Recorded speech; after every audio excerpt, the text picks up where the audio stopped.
Hi, I'm Jill. Welcome to Bite Size Learning. Today, we're going to look at how we can use Jamboard to build community and to engage our students.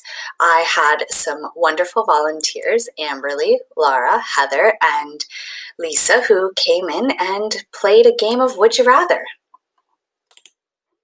All right, so here's a link for a Would You Rather Jamboard. So the Would You Rather Jamboard is a great way to have a conversation starter, to build some community, and to get everyone engaged. So I'm going to ask everybody who's with me to open up the board and to make a sticky note. And with that sticky note, they're going to put their name. And the first Would You Rather question we have is, would you rather only have a flip phone or a desktop computer?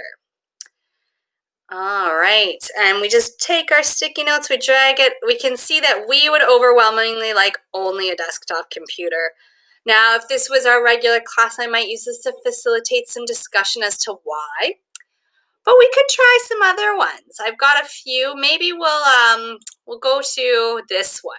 If everybody goes to number 3, make another sticky note. Would you rather always have bad breath or always have sweat stains on your shirt? So that's on panel number 3.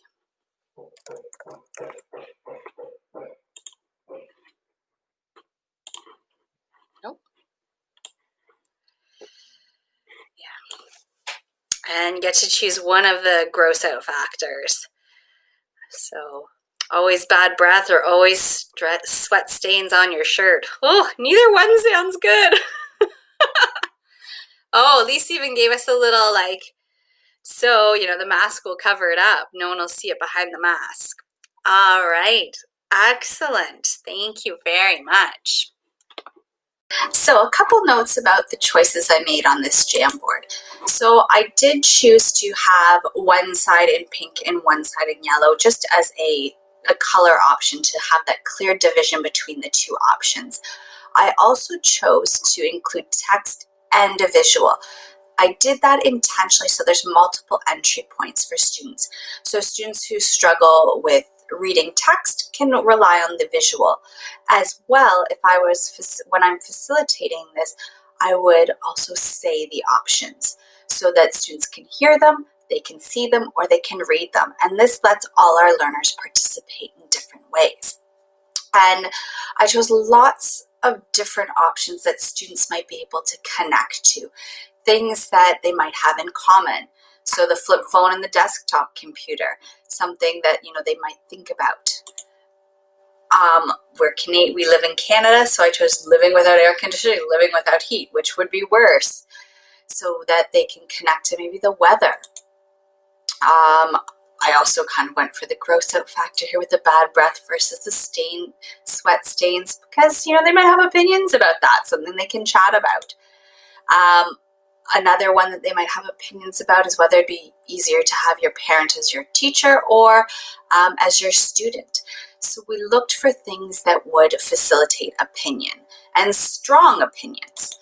And I also included a blank board at the end so that if I came up with something on the fly, I could say that orally. I could say, hey, if you only want to eat apples for the rest of your life, choose pink. And if you only want to eat French fries the rest of your life, choose yellow.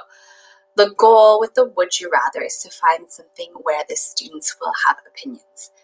And it's a great way that we could scaffold some interaction with the students.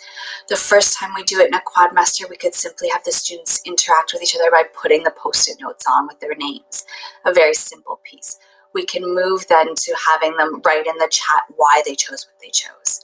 And eventually, hopefully move to having them participate in a bit of a discussion.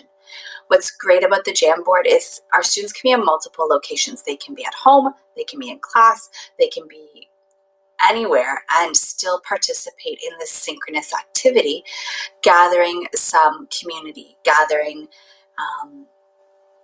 a learning opportunity together. And they can see what they have in common with their peers, or they can see other peers' opinions. So a Would You Rather board's a nice way to build community and to scaffold that discussion strategy.